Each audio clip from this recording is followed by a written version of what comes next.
Today we're going to be talking about something very interesting, credit scores and how it can affect your life in real estate. Keep watching.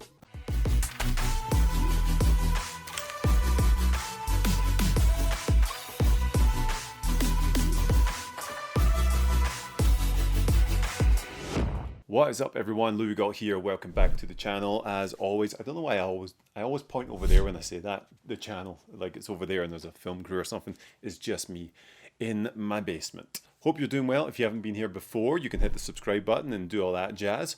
We are here today talking about credit scores and how things affect you when you're under contract. Specifically, we are going to talk about 10 mistakes that buyers make when they're under contract in a house, which completely screw over the deal, and what to avoid. A lot of people know this anyway, just from common sense, but believe it or not, some people aren't as smart as they seem when you first meet them. I recently had a buyer who was under contract, and during the contract period, he bought himself a brand new Harley Davidson and took out a loan for that Harley Davidson. Needless to say, his loan went all the way down the drain and we lost out on the contract. So don't be a silly Billy like him. Even though it was a sweet motorcycle, now he's got nowhere to park it. So don't do it. So what are the things to avoid in these circumstances? Let's just go through them step by step. Number one, do not apply for new credit. Case in point, the Harley Davidson. Don't do it. Do not apply for new credit, because your credit score could be subject to change once someone runs your credit, and then your lender is going to have a hard time verifying it when it's in underwriting and stuff like that. So taking any new line of credit out at all is an absolute no-no. Do not do it. Number two is don't make any large purchases while you're under contract.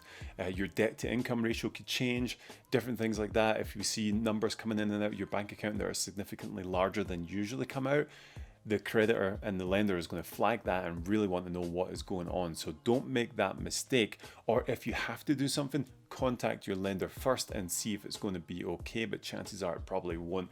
Even if it's like the appliances you really want in your house, don't do it. Just wait till the deal is done and then get it done. All right, the next one is collection services and debtors, who are the scum of the earth. Let's just be honest about it. Debt collectors are the worst people on the face of the planet Earth, and we don't like talking to them anyway, but sometimes they push you and push you and push you and push you, and you end up caving and you're like, okay, I'll just pay it.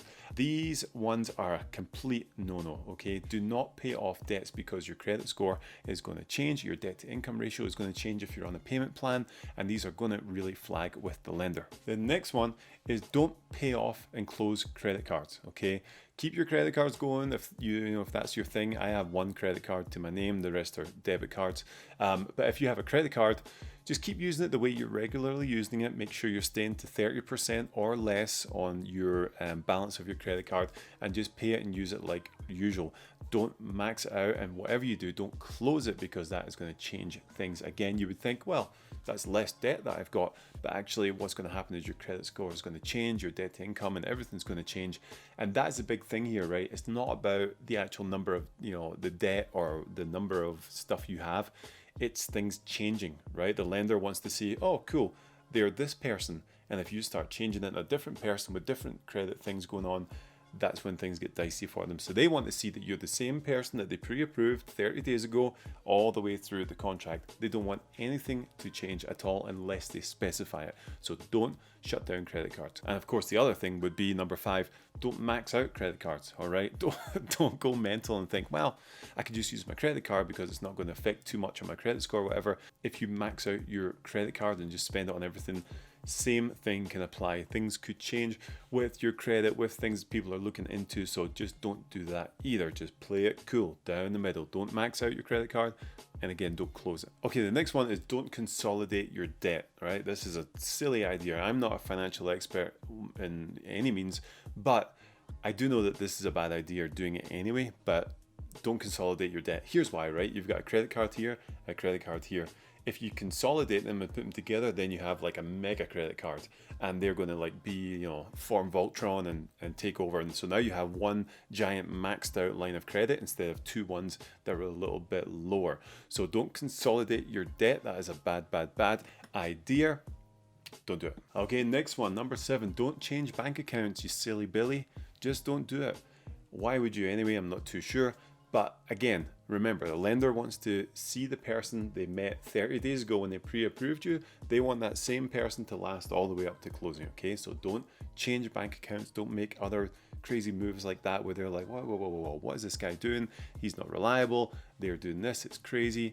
So don't switch bank accounts because that will be a red flag for them as well. Okay, the next one, which is kind of surprising, I think, is don't deposit cash into your bank account. So you'll make, well, why? I mean, cash is good, money is good. The more money that comes in means the more money I have to give to the loan, whatever. No, actually, if you get cash into your bank account, you actually need to prove where it's from. Depending on the lender, most will ask for this. So if it's a gift from your parents or whoever, they're giving you a gift of some money for part of the down payment, that's awesome, but you have to have that gift in writing and the lender has to know that it's going in before it does. Or if you just have cash from something else, say you're going to sell a car, which is going to help put money towards the down payment. When you sell that, you get the money. You have to tell the lender, hey, I've got 10 G's about to hit the bank account. It's from a sale of a car, and they're going to give you the approval and then put it in, okay? So you might just think, well, the more money I put in, you know, we're good to go, but don't do it. You have to make sure the lender knows exactly what's going on. If there's stuff coming into your account that isn't regular, like your paycheck or whatever, let them know so they can confirm it with the underwriter, make sure everyone knows it's coming in, and then boom, there's no issues at all. The next one is, I guess, pretty obvious, but I should say it anyway because, you know, people are crazy. Don't co-sign on any loans.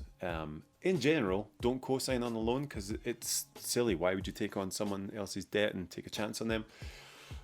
I don't know if that's you, you know, it's up to you, do your thing. But I wouldn't. But don't co-sign on a loan if you're under contract for another loan. That's crazy, but it has been done before because people are crazy. Hopefully you are not. So don't co-sign on a loan in any way, but definitely don't do it when you're under contract. All right, the last one is just don't do anything weird. Don't be a weirdo, man. Just do it. Just for 30 days. Just be normal and just boom, boom, get it done. Don't be weird. Don't change your name to Moonshine Tugsworth. Don't change your address, you know, from wherever you're moving to, your parents' house, whatever. Don't like do anything like that, right? Just don't do anything crazy. Keep your spending patterns the same. All you have to do is be focused for 30 days and then you'll be good. Then you'll get a new house and guess what? You can do whatever you want after you get that new house. But in the 30 days, do yourself a favor, do me a favor, do all the real estate agents a favor and the lenders a favor in the whole world. Just be normal for 30 days, okay? So that is the 10 things to avoid when you're under contract that can affect your credit and could ultimately have you lose this house that you love and you're spending all this money on. It's hard enough to get under contract these days anyway with the amount of buyers who are out there. So why would you go and balls it up by doing something silly with your credit?